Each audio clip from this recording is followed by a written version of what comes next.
I am very excited to share this with you because it really ramps up the action in the Eterna series, and it really just kind of cuts to the chase and we hit the ground running.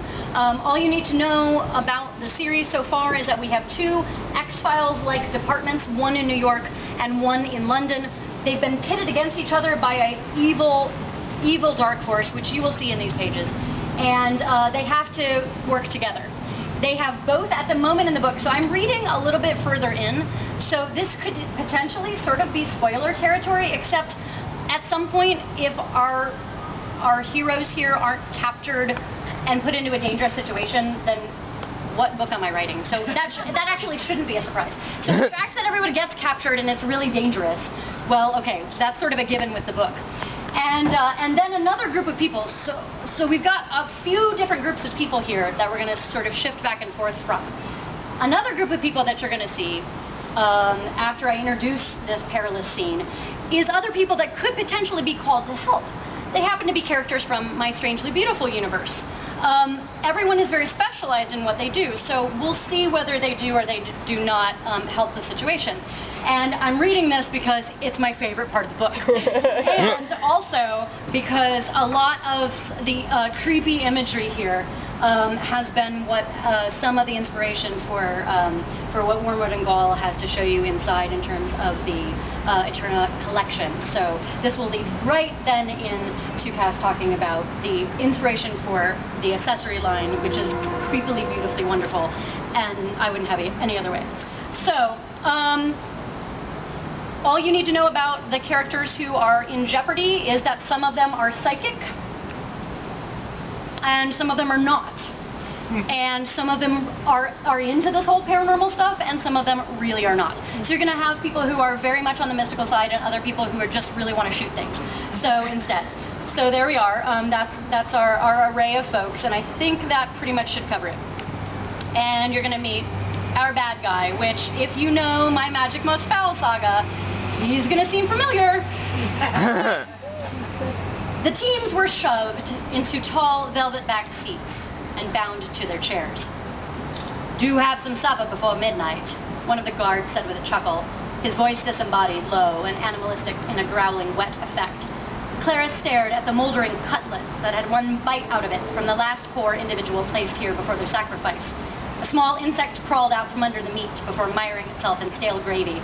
The dining knives were very dull. Not much use, even if she could shift her chair to grab one. Looking around, Clara watched her colleagues take stock of the room, looking for weapons and vulnerabilities. They would have to be crafty and clever in order to outwit those who had traded their souls for the darkest of powers. A great deal could be done, but nothing that would be faster than a bullet, and each of the guards appeared to be armed. The man of the hour himself soon joined them, and the fury on Evelyn North and Lord Denbury's faces meant that this was again quite personal. Surely this was the man who was meant to have been executed, but was not. Beauregard Moriel was short and balding, with beady eyes, fleshy fingers, and pale, pasty skin. He strode about the room, a caricature of regal comportment in a sash and grand vestments of arcane lineage. Clara was sickened and fascinated. Her instincts were whirring at top speed, trying to hit upon a spiritualist linchpin that could put a wrench in the grim proceedings' gears. "Ah, my foils and foes," Moriel began grandly. "It's been amusing having you poke about my enterprises. I thrive on opposition and conflict, but you're now getting in my way, and I can't have that. Not when the restoration is about to begin. I don't know what you managed to do inside Parliament today. I'm sure you tried to undermine me, but any loss I suffered, I will now gain. Having you here further powers my energies. At my home, Fuhel, by your very blood, life energy, and bones. In retrospect," Moriel continued, "all of you titled folk have caused me far too much effort. Years ago, I should have sailed my ship entirely on the dead backs of steerage. Cargo, really. The world breaks down into first class and cargo, don't you think, Lord Black?" he asked in a conspiratorial tone. "I could hardly disagree more, you mad wretch," Lord Black fumed. Moriel sighed. "Mad. How could a madman amass all that I have? Now that I do want to know," Black grumbled. "How you infiltrated 2 countries. You take so much for granted, you know, Muriel said as if you were talking to a child. Do you ever pause to think about the companies that provide you with basic services and goods, really? About where they are, what they do, how they conduct business? You don't. That's how I've gained ground. I have, before your blind eyes, and from under your upturned noses, created an industrial web, and now you and New York are mere flies to harvest. You can't have the loyalty that you think you do. The policeman Harold Spire spat, wrestling against his bindings. Muriel clucked his tongue and began a lap around the table. It's amazing what opiates to the people can accomplish. Chemicals have been critical to overtaking dull minds of ordinary folk. Where that has failed, rending the soul from the body efficiently creates my dear drones. I have, as you know, many methods by which I craft compliance. Why, if I had time, I'd have all of you painted on my wall of souls. Muriel whipped back a curtain Clara had not noticed before in the room's dimness. The wall thus revealed was hung with at least 30 oval portraits, each about half a foot wide. These were not mere images. Clara could feel that they were souls banished into the frames. Their life force was undeniable to her heightened sensitivities. Undoubtedly, the Master Society's dark magic had given the victims' bodies over to the coal-black shadows to be possessed. This assault by the darkest arts pressed in on Clara, testing her psychic limits. She felt the first trickle of symptoms of her condition, far off, but still worrying enough. An itch between the connective tissues of her muscles and a slight shift in her vision. Pressing her eyes closed, Clara took a deep breath through her nose, catching a whiff of rotting food, which turned her stomach but grounded her firmly in her body. She mustered her will. She would not seize. She would not seize. As if she had been touched, she opened her eyes to find Rose Everhart staring at her. The comforting, anchoring presence that had helped her weather City Hall Park again bolstered her here. Her muscles unclenched, and she allowed her soul sister to share in the burden with a knowing, appreciative look. It's a shame I won't be able to have you in portraiture for my coronation ceremony, Muriel stated. But your bodies will do better service as sources for good parts with which to make up reanimated corpses. I want at least 20 for my procession to Parliament's doors. You'll tie nicely to the wires. He whirled to face the great psychic, Evelyn North, adding, the gifted ones especially do. She spat at him, and he spat right back, with a delighted laugh. He looked around and sighed in contentment. I must go home. There are preparations to complete. Ah, but this place, he sneered at Lord Denbury. Rosecrest, this dear, sweet, vulnerable, all too perfect place. Muriel smiled with the kind of patronizing confidence that should have summoned hubris to strike him down like in tales of old, but no hand of God showed itself. You see, if a goodly place is twice overtaken, Muriel said, holding court at the head of the putrefying table, so joyous in having an audience for his horror. Hallowed, then sullied, then hallowed, then sullied again. Why, it's twice as powerful a conduit. Only because you've trapped all the good of the place, Lord Denbury hissed. Even the ghosts of my ancestral home cannot cross over this tainted threshold. Indeed, Muriel said delightedly. No matter what happens here, this place serves as a feeding ground for what I've wrought at View Hell. If this place flourishes, or should it be burnt again, it all feeds the greater battery of my home estate. Death, feeding my new life there, tied in the darkest of ley lines from your home to mine. He sneered at the lord whose home he'd overtaken. It was horribly ingenious, Clara thought. The idea of one furnace of malevolent energy lighting and fueling the fires of a second, these dual crucibles of hell. The good of this place is banished outside, Muriel snarled. I was able to ward this house to my purposes, not your pathetic little solutions, because you failed the first time. You all failed. I grew. I flourished in hiding. All my former colleagues are dead. Their spirits added to my multitudes, enriching my energy and purpose by each death. There's always a displaced aristocrat ready to take up what he feels is his rightful mantle. All of them will serve me. Eventually, even the Queen will have to bow. Meanwhile, outside, the Guard of Six had been called by their powers to a formidable Gothic home in Greenwich. Arriving on horseback, cloaks and greatcoats whipping behind them, this secret cavalry of 3 men and 3 women slowed their thundering horses to a trot, and then a huffing, shuffling, stamping mass a field away. In the air above, a large raven was hovering, squawking down at the company in a particular rhythm. The tallest of the guard, a fierce, brooding man all in black, dismounted and gestured for the others to do the same, tethering the whinnying, shifting beast to nearby branches of the towering pines that marked the borders of the property. Horses easily spooked at the presence of the spectral world, and the guard did not wish to have their transportation vanish while they dealt with it. Between the moon and the ghosts, everything was eerily lit. The 6 strode up the winding slate walk, examining the scene that lay before them.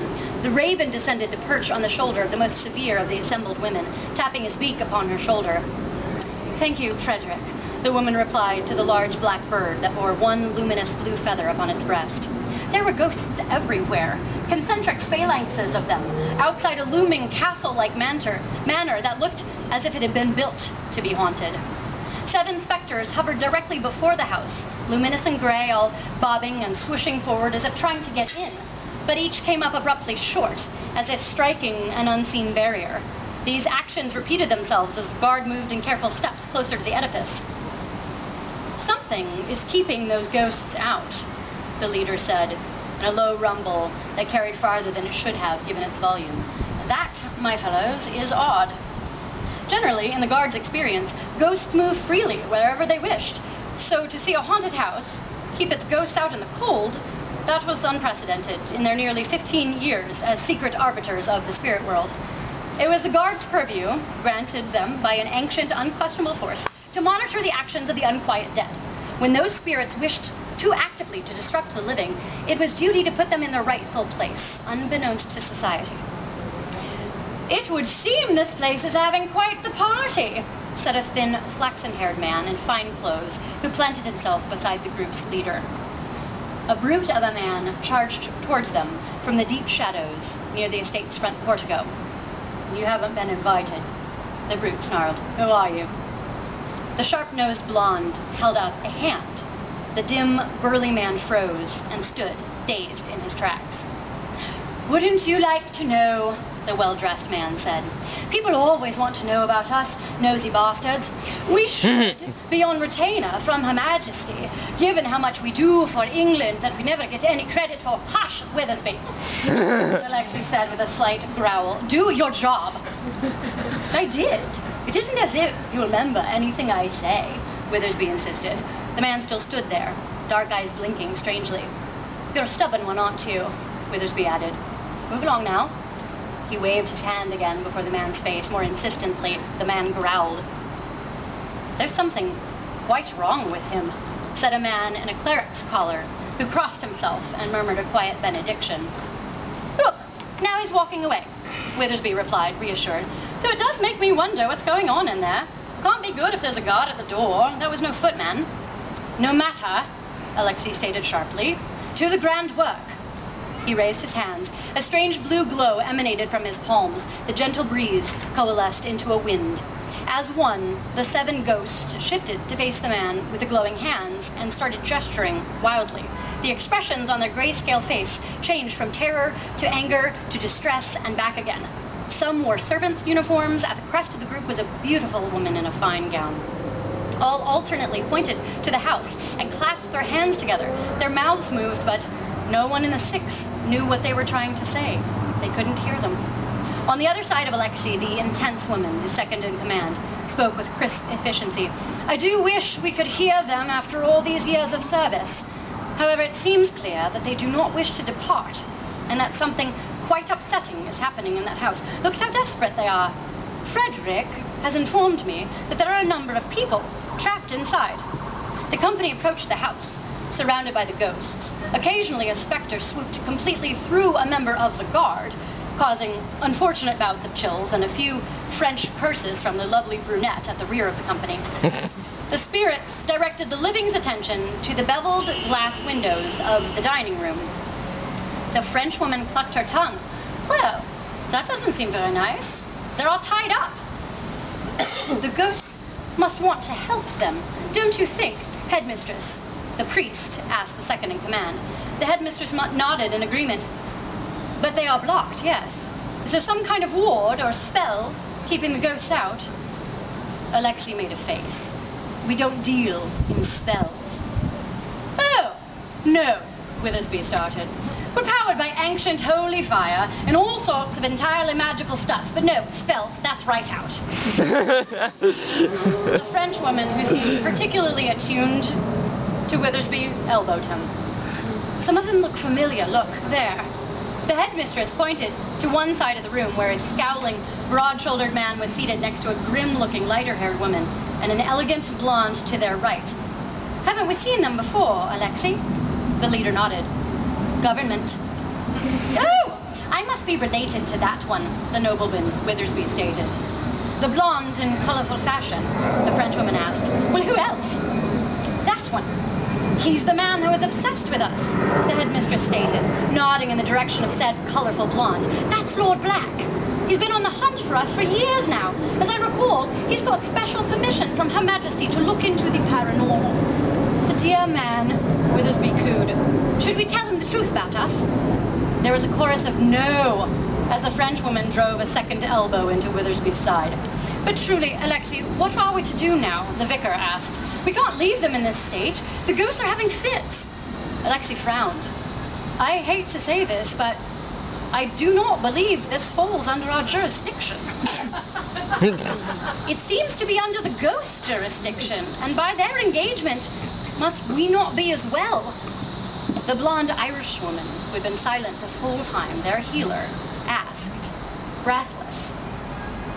Yes, the leader responded in a low, stern tone, but the ghosts seem to want to help. In such cases, we always let helpful ghosts be, as the very action of their service will generally set them entirely to rest. Helping the living, Alexei frowned. Well, this is likely a matter of importance to mortal London. We've been told not to interfere in such matters.